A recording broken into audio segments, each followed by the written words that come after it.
Check it out. Old workstation.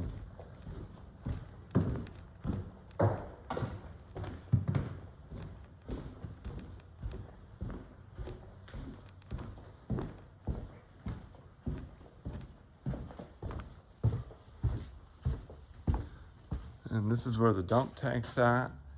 And this is the dryer. There's your apple dryer. And then the sorting people stayed in here. That's crazy.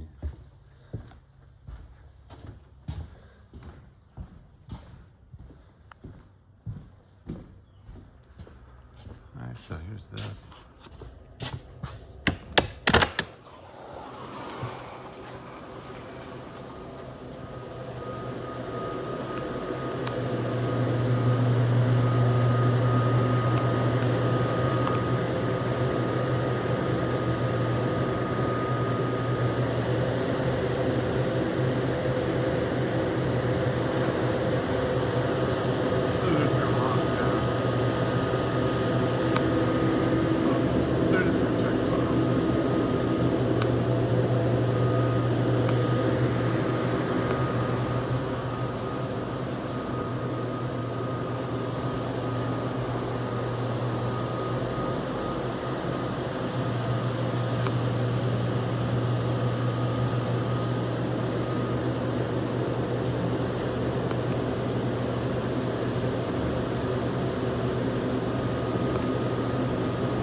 So check out their office. So here's the door to their office.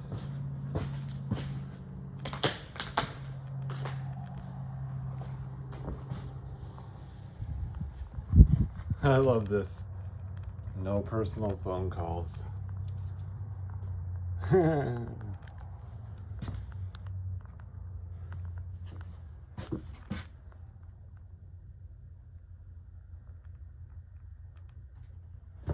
There's a calendar from 1993.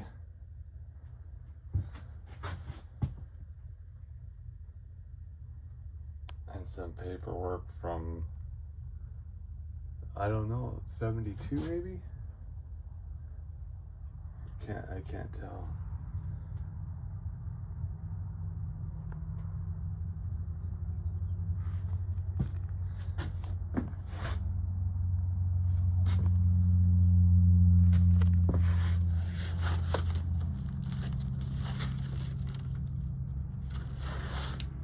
'94. So it looks like maybe they used this in '94.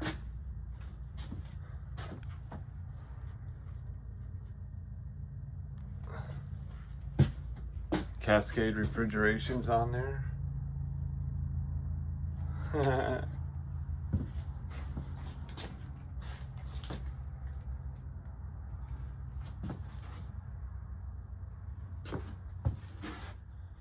This must be where they kept record of all their boxes and stuff. Anyways, pretty cool.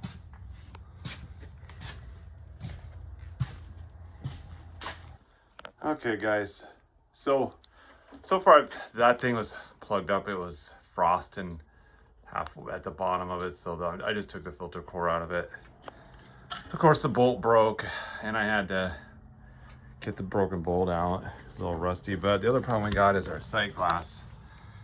We can't, it's totally clouded up or got soot all over it, so we're draining the oil.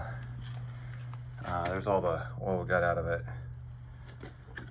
and we're gonna put some POE in there and a GOAT 134A, but I'll show you the sight glass here in a second. Okay, so you can see sight glass is totally plugged up. Now you can see a little bit through it. Anyways, guys, all it is it's just an O-ring. Let me show you guys this real quick.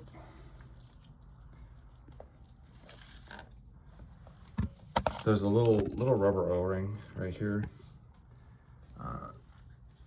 You don't have to change a gasket or anything like that. It's just rubber O-ring. The other thing you guys might want to see is little belt drive compressors.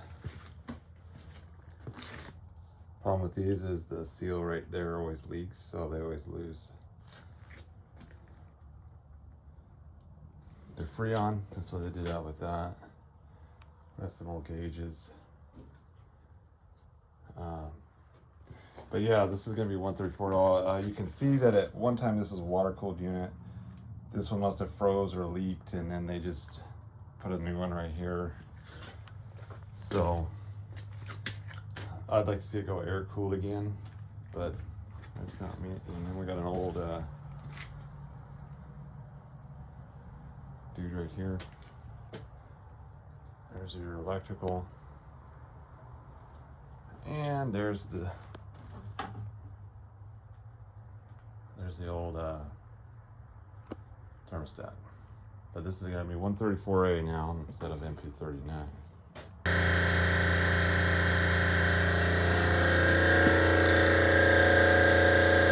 Alright, got it going. Here's our oil level.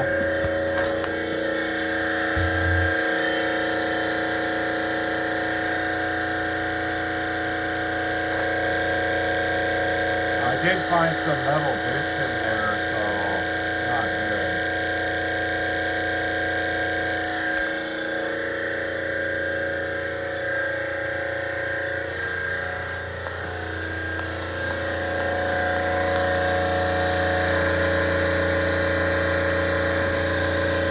So far we got like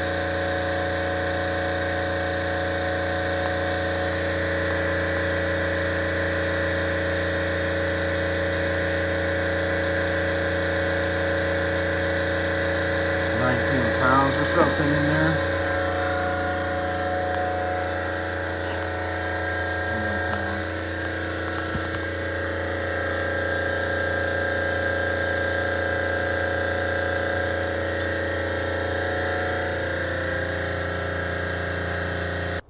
Okay, so here we are with the 9RS compressor, the compressor that's I showed you guys with the plugged filter ran for about 2 months and then started hissing in this section here. So when you turn it off, it bleeds back through the discharge valves or whatever. So I don't know if these are discus or if they're reed valves. It has the thicker head, but 9RS. So I'm gonna run test this thing, check it for any metal bits in the compressor, but it's been sitting around for a while. I have no idea what its condition is. Supposedly it's a good compressor. So anyways, there's our little tractor again. Okay, here's our bench test setup. So you can see I got my little contactor wired up to our compressor. So what you're basically looking for on the gauge, the pressure gauge from there is 50 pounds, which we had 50 pounds. And then on the high side, you're looking for it to go all the way up and then hold. And it held, so the valves are good in it. The sight glass was good. I didn't have to clean it or anything, although I did let a bunch of oil out. I had way too much oil in it, but so there you go. This is a good compressor, and I'll put the valve assembly back on it just to keep it sealed up and get ready to use it. So our new compressor's in there. Here is the old dryer, very ugly looking, very dirty. This was the suction dryer.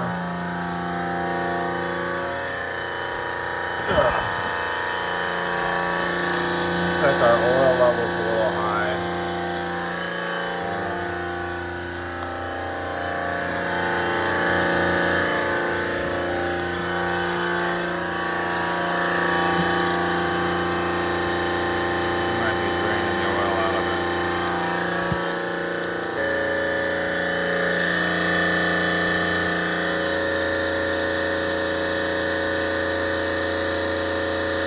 So there's our oil. It looks a lot better now.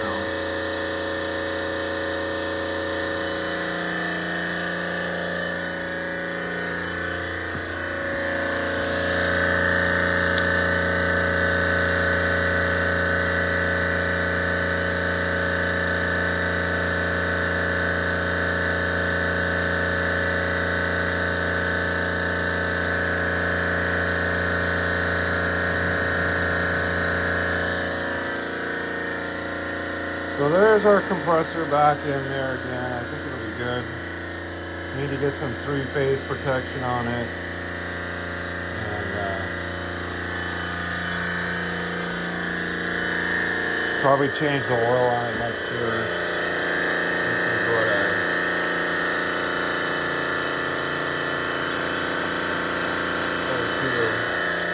2002 compressor.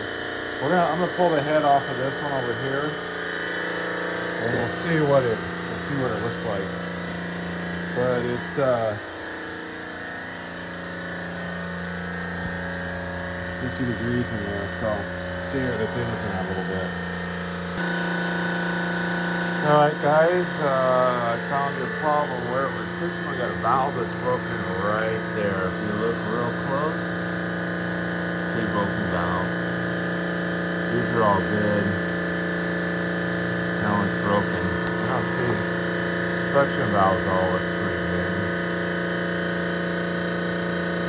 But why it went bad, but it definitely threw a rod or something. So,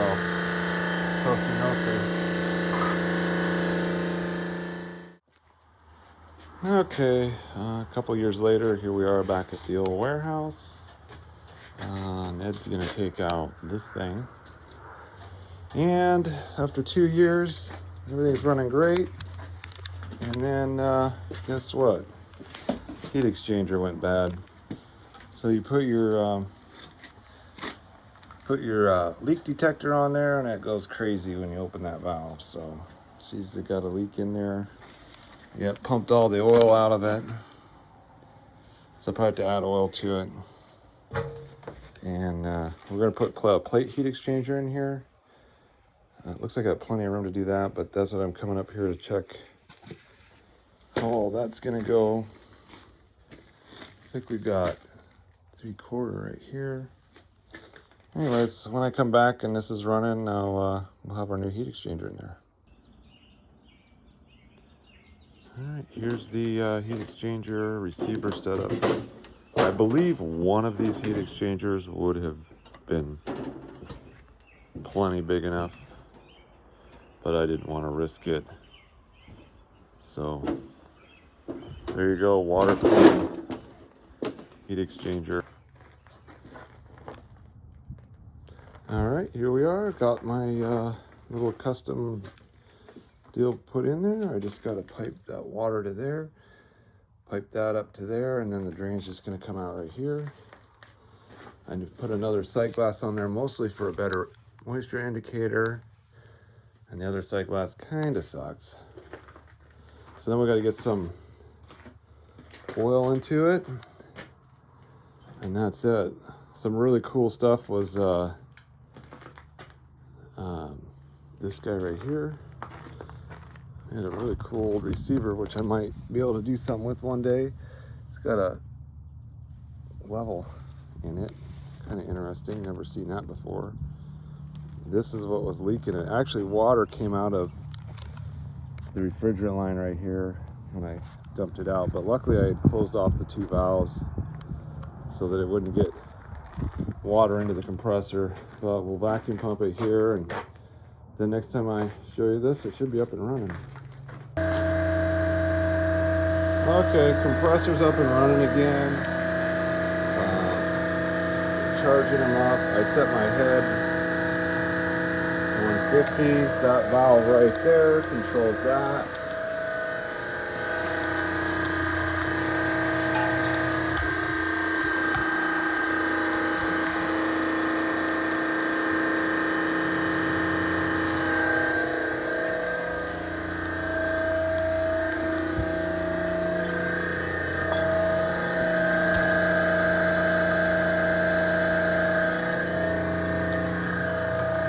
go outside. He took all the stuff out of here. You guys remember the last time I was here. So there's how much water it's using, which is pretty efficient. That's a lot less water it was using before. I'd say it's about 100-degree water.